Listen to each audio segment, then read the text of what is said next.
Guys, the jokes have to write themselves. Honestly, why the would Katseye get up on that interview and say that their Coachella set was heavily inspired by Beyonce?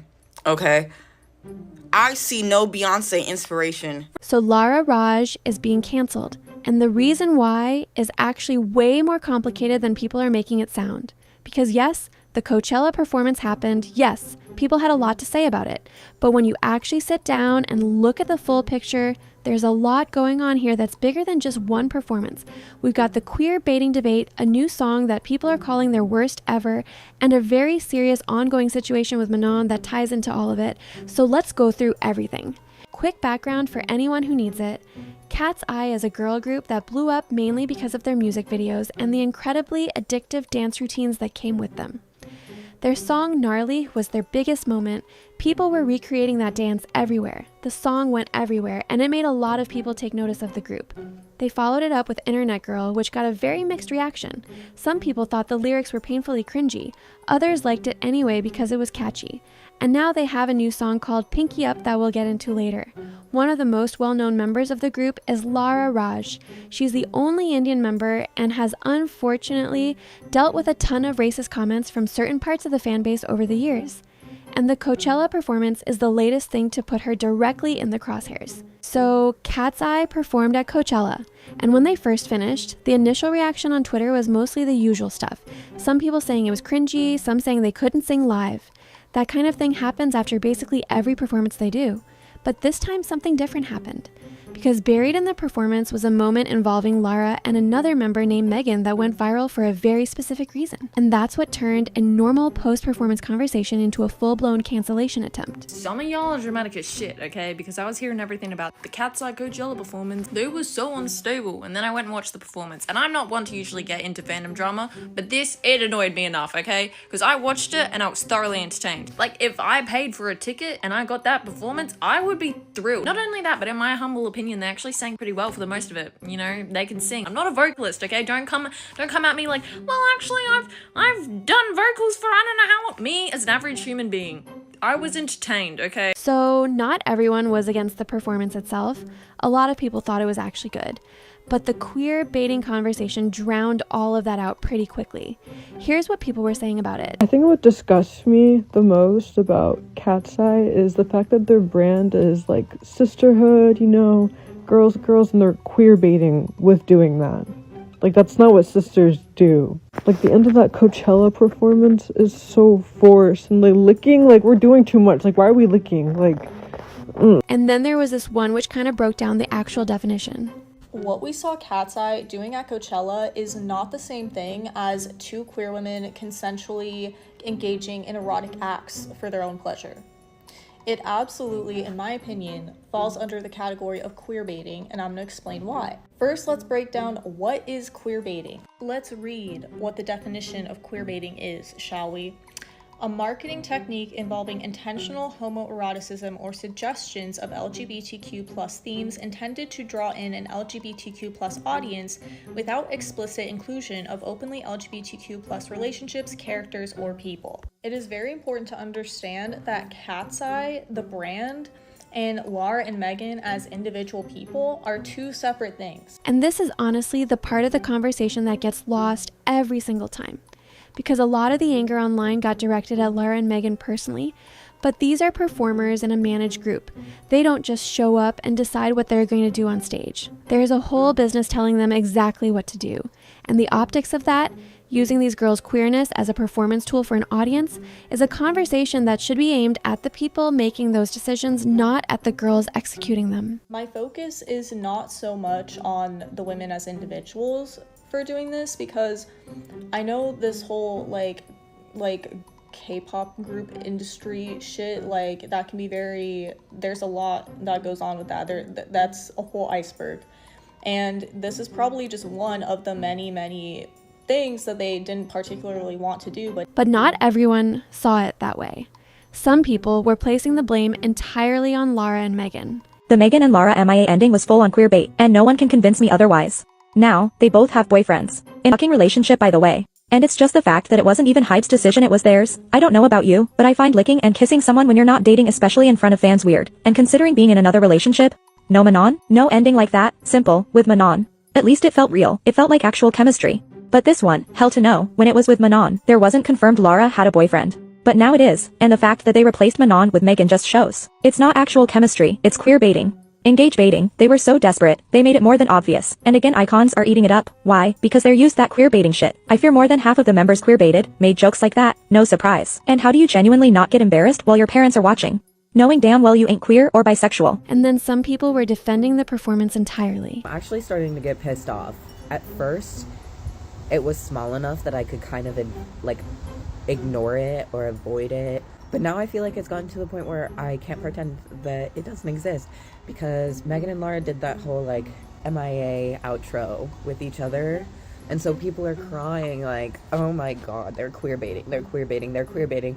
And I honestly feels like this just ties back into the anti-women love women thing. And some members of the group have addressed the queer baiting accusation before, though Lara specifically hasn't been as central to it in the past as she was this time.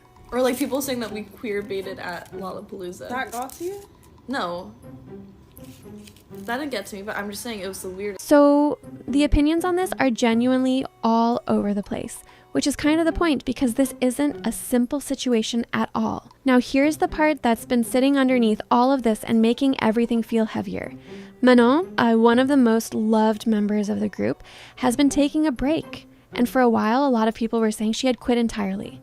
That turned out not to be confirmed, but what is clear is that she's not performing with the group right now.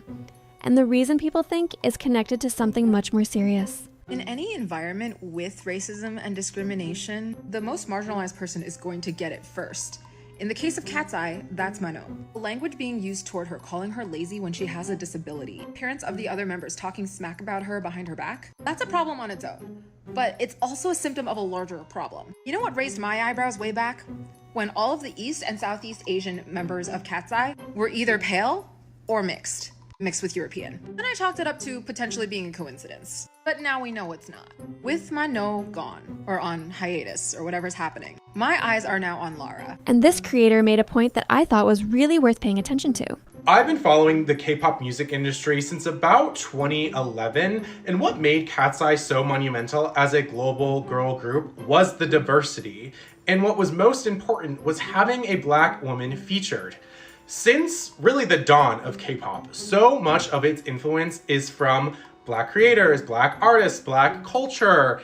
And to finally have that represented and put at a similar level as other artists was huge, and a big reason why there was such a strong backing towards Katseye. It's the reason why I cared about Katseye. I was obviously very excited for Lara as well, but to see the industry be so influenced by Black culture and yet disrespect it at so many turns and never let Black women be in these groups was why Katseye was so refreshing. And then there's this from someone who's worked in the entertainment industry, and the way they described the situation was genuinely hard to shake. Katseye doesn't look happy at all, in my opinion. As someone who's worked in the entertainment industry for over 10 years, I can tell you they're keeping up appearances right now, but they seem to be holding on by a thread. The amount of pressure these girls are on, and their work environment seems to be quite toxic. I bet they're working at least 15-hour days. And, you know, if you look at them in the documentary versus now, you see that something really has disappeared, that spark, you know, in their eye, that love for the craft. I'm sure they love what they do. When they get to be on stage is probably their favorite part. But the stage is like an hour. The rest of their life is probably really chaotic, really toxic. I doubt they're surrounded by great people because the entertainment industry is a very complicated one to navigate. And on top of everything that's allegedly been happening behind the scenes, Lara herself has dealt with racist comments from parts of the fanbase constantly, during live streams and comment sections, just existing as the only Indian member of the group. Not only is she darker skinned and South Asian, which is not typically something we see in the K-pop industry. Like, yes, I know Katseye is not K-pop, but they're based on K-pop aesthetics. Lara was admitted to the group because she can sing. She can sing. They haven't let her do that. In the entire time the girl group has been active, she has not really been able to use her pipes. Have you watched her audition tape? Go watch it. Now, we have seen this dynamic play out in other girl groups, where the one Black girl faces all sorts of crap and then is forced to leave. Normani comes to mind with Fifth Harmony. But this is the first time that a girl group was branded as global. It was meant to make sure that every girl could see herself in one or more of the members. That last point hits differently when you think about it. She was brought into this group specifically because of her voice, and yet the songs they're releasing aren't really showcasing it. Which leads us to the next thing. So in the middle of all of this controversy, a new song leaked. It's called Pinky Up. And the reaction was not kind. If the Katseye leaks are real and this Pinky Up song is real canon in the real world, I'm retiring as a Katseye fan. Like, I am not one for leaks. I hate leaks. I don't like listening to leaks. I don't want to know. This shit just been all over my social media. You can't avoid it. You can't avoid the choreography. They wanted it to leak. Clearly somebody in Hive that was just part of their fucking plan. But, like, do they not listen to anybody? Like, they don't listen to anybody. And this person's frustration kind of captures what a lot of people feel. Why do they keep giving Katseye these fucking songs? Why? No, because I'm very fucking irritated and upset. I just took another listen to Pinky Up, bro. Oh my god, I'm about to cry. I'm so irritated. How do you make these girls go on a survival show? A talent survival show where you make sure they have to be able to sing. Like, they have to have vocal talent to make it anywhere. And honestly, it does make sense why people feel this way. Gnarly blew up, so they tried to recreate it with Internet Girl. That worked okay. Now they're doing it again with Pinky Up. It's just the same formula being repeated because it gets viral attention. The business found something that works, and they're going to keep milking it until it stops. And the girls, who are genuinely talented, who were selected specifically for their abilities, are just stuck executing it. When you put all of this together, the queer baiting debate, Manon's situation, the racist comments, the songs that don't actually use these girls' talent, there is a pattern here that goes way beyond any individual performance or single.